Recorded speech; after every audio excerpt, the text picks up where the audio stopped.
Hi, everyone, and welcome to the Neural Magic Podcast. I'm Siddharth Ramakrishnan. Each week, we will explore one aspect of what makes your brain magical, how we set intentions, cast powerful spells, and use rituals to manifest. Visualizing futures, that's what we're talking about today. Subscribe and follow the links below to learn more about the books and newsletters. Now, let's explore our magical brains together. How do you plan for your future? Are you able to picture yourself 5 years from now? For a long time, I thought this was almost reflexive, where I could project myself out into the future and envision things unfolding almost immediately. But when my kid was born, I was kind of in this space where I was stuck, where my brain was much more concerned about everyday things and now and 5 minutes from now and keeping people alive, as opposed to this long-term future that I had no way in my head to visualize something like 5 years from now or 10 years from now. It was very difficult for me to picture things that are really far ahead. So I could clearly see that the brain circuit, there were brain circuits involved in that planning ahead of things where you can visualize things and manifest them and make them happen. So where does this happen? When we visualize our different future paths, we are creating kind of like a virtual reality game, or where we can either go this way or that way, and when we choose different paths, different futures unfold in front of us. Or think of it as stepping into this fashion closet where one way you'll wear a suit of armor and another way you're going to wear this beautiful dress or maybe sparkles. And you're trying on different styles to kind of see what will really fit us best and how we can imagine ourselves in this future. And we then write up screenplays to kind of fit that plot narrative to get to that point. So, how can you move from your current self, which is here right now, to the future self, which is wearing this bodily armor and shielding yourself from all kinds of things? So, this is how we are shaping our futures, where we first need to create this picture of ourselves where we are, and then kind of plot out how we get from point A to point B. So let's start maybe with a simple game. Think about what you were doing 2 years ago on your birthday. Perhaps you were having a nice dinner, or traveling, or just reading a book. But when I ask you to specifically think about something that's already transpired in the past, your brain throws up all these memories and images, and probably also some emotions that were tied with those specific images. So for those of you, as we spoke about last week, so some of us do not have this capacity to picture images in our heads, but you'll still be able to get a feeling of what that was, or be able to describe it in words or songs or sounds and different manners. It doesn't have to be a visual image. So your brain has the capacity to throw up these memories of what has transpired. Maybe it's not all true. Maybe you've kind of embellished a little bit, polished it a little bit so that you don't have to live through that experience again. But your hippocampus and your amygdala are heavily activated to form a narrative of what happened. And this is what you're remembering when I ask you a question about what happened 2 years ago. So now, if I ask you a different question, what do you think you'll be doing 2 years from now on your birthday? So this could be something completely different. Maybe it's not a dinner that you went to, but rather maybe you want to go to Hawaii, or be on a beach in Greece somewhere. And but maybe you've never been to Greece, and never been to one of those white, sandy, beautiful, beaches. And but still, because of things you've read, what you know about beaches, what you might know about Greece, your brain is still able to cultivate certain images and throw them up. So it's still using memory centers and emotional centers, which we just used for recreating our past, but it's now trying to use the same thing to set up things for the future. So if you were, say, a set designer, so think of these areas of the brain that's kind of creating these sets in which you, as the protagonist, is going to be within those sets. So your memory circuits are kind of creating these scenarios and props within which you will then be placed, and and then they kind of make it very authentic, so that you can, and the more authenticity you can bring into these scenarios and props, the better it'll be for your visualization.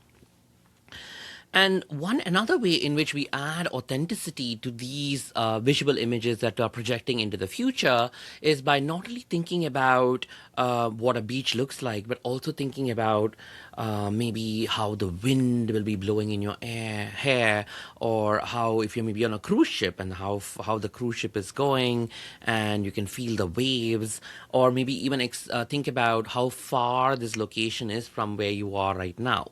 So all of this is adding an element of visual changes as well as spatial changes. So you can actually imagine yourself in this remote location or in this faraway location for your birthday. So it's adding an element of almost time travel, but also space travel, in order for you to get to this particular location 2 years from now, where all of this other stuff is going to be going on. And so these visual spatial details allow this scenario that you've created to come alive and make it much more enriched. And for this, we are depending on your parietal areas, which are out here, right on top of the crown of your head, and also your occipital areas, which are back here, which are mainly your visual centers. And again, as we said before, if you don't have those vivid imageries, it's okay. You can still make do with stick figures in your head, or think about feelings or words that allow you to express some of these ideas of where you'll be, or what you're imagining yourself to be a couple of years down the line. So one important aspect of realizing or making those futures manifest is that sometimes when we picture these things, they just fade away, and we forget about them, and then we move on to the next one. Or maybe you have gone down a path of you're trying out a particular dress or a suit of armor, but it just doesn't match up. It doesn't really gel with what you're picturing in your head. So that's okay. So now, if you want to realize this particular future vision that you've kind of envisioned for yourself, then one thing that you really need to think about is to make it a reality. And for that, you have to infuse it with hopes and desires, and kind of fill it with the power of possibility. Yes, I will be on a beach in Greece, or when I'm on the beach in Greece, it's going to be so good, and I'm going to be feeling so happy. And so infusing it with the power of possibilities and hopes is something that's really important. And for this, we're relying on the centers which are right here, which is the frontal pole. And we are going to use that to kind of infuse those pictures that we've just created, and we've kind of rendered them into with a lot of realistic action-oriented images, and we're going to render them with more of hopes and possibilities by using centers in your frontal pole. And this is something that we'll talk again later on, and maybe hopefully in a future episode when we talk about clairvoyance. But it's kind of situated right here, and that area of the frontal pole is really helping to infuse this real image with feeling, almost like, yes, this is a possible future outcome that I would be really, really excited about.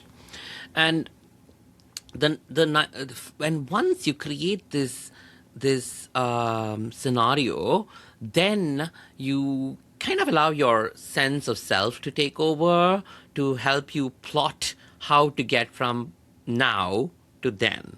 So this is mainly dependent on your default mode network, and the default mode network, as the name implies, is not one single area of the brain, but it's like a network of areas, and some of it is situated up here in the frontal lobe, but also up here in the parietal lobe, and so it kind of has a bunch of different areas of the brain from up down in the frontal lobe here all the way to the parietal lobe. And this is your network, that is your sense of self. And it's also able to visualize your future selves. So when you have, now that you've created your perfect set, and you created a particular plot of where you want to be, and how you will feel in that particular plot, and how important it is for you to be in that particular situation, your default now mode network can now take over and start writing the screenplay to fill in the gaps, to move from who you are now to who you'll be in the future. And so it's almost like, think about when you are playing chess and you start off as a pawn and you're thinking about all the moves that you need to do in order to become a queen. That's what the default mode network is helping you chart out. So essentially, your brain is using your past and all the memories and the learnings that you've done in order to create vivid screenplays for the future. And your job is to infuse that screenplay with as much realism as possible, with as much movement and action as possible, and by using your visual and spatial centers, and also infuse it with possibilities and hope. And once you do that, you then let your sense of self and your sense of projection self to kind of create out the chart of how you get from point A to point B. So maybe I can give you a simple exercise to practice this, because it's, or as with anything else, a lot of these circuits are things that you need to work on and to get better at what you're doing. So you can just think about this simple statement, next year I will be, and then write down with either words, or you can draw a picture, or even just picture it in your head. Next year I will be, and then or even you can even doodle if you like, and then try and make them as you're doing it as real as possible, in the sense of give it some movement, give it some action, and also try and feel about how you will react when you are in that next year, when you are, say, winning an award, or get a windfall or something like that. So how will you actually feel about it? So once you create that realistic scenario, then your brain can then take over to help you move from where you are now to where you'll be next year from now. And for some people, this scenario setting actually might work better in the third person or even in the second person. So think about what resonates most with you.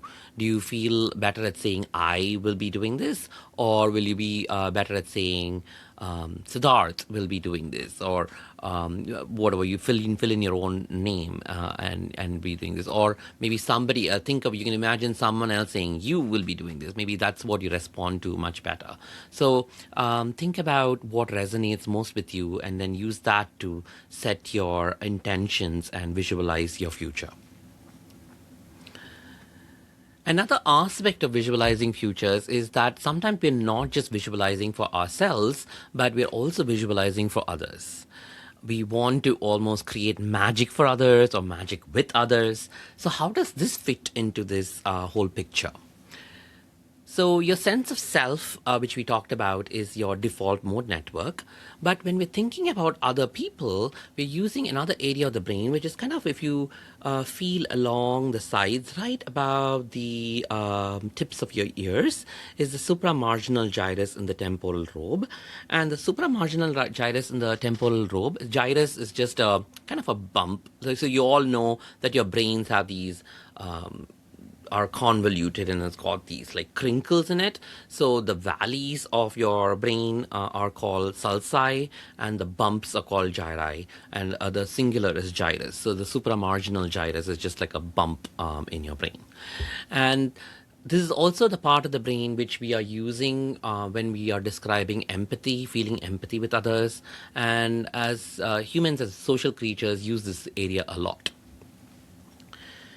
When we meet somebody, anybody, so right now, if you just walk down the road, you are meeting someone and you judge them.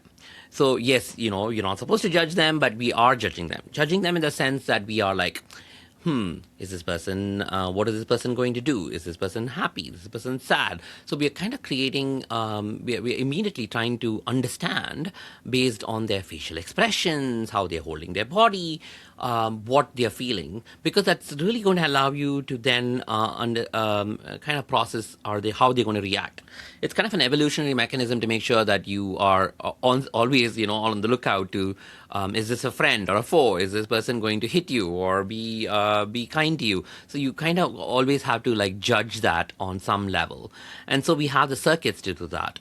And and a lot of this we learn as kids, and which is why emotional learning is really important. We are trying to tell kids, if you see this kind of thing, it means they're frowning. If you see this person looking like this, it means they're sad. So this is not something that just like boom just comes into you. It's something you learn as kids. And then we've also learned to over time categorize these and label the behaviors and expressions as particular emotions, and this is what a person is going to do, and so on. But a lot of this recognition is not just a cerebral recognition of empathy or a cognitive empathy, it's what it's called, where you're looking at something and labeling it. You're, in a lot of ways, we're also feeling it. So if you see someone sad, you might tear up. If you if you see someone in pain, you might also have this grimace of pain on your face. But even if you're not expressing it physically, you are actually expressing it in your head. The certain areas are mirroring the other person's feelings, or what they are, how they are acting. So for the first step is kind of perceiving what the other person feels, and the other next step is mirroring how they are feeling in within you. And then the last step is the coolest, which is a step called mentalizing. So it's within our heads, we are kind of creating these mini golems of this other person, and then we are infusing this mini golem with hopes and desires and aspirations of this other person. And so this aspect of mentalizing is called mentalizing, where we are trying to understand and process the intentions of this person. And by virtue of that, we're also trying to understand what they're going to be doing in the future, how are they going to act in the future, and so on. And this, long story short, this, I kind of described all of this because we are using these circuits in order to visualize other people, and in terms of what they will be doing in the future. So we have this capacity in us, so to picture them, someone else, and then feeling that effective empathy, and then reach into them to try and understand what their motivations are. And once you have the grasp of that in the now, you can then imagine them in the future.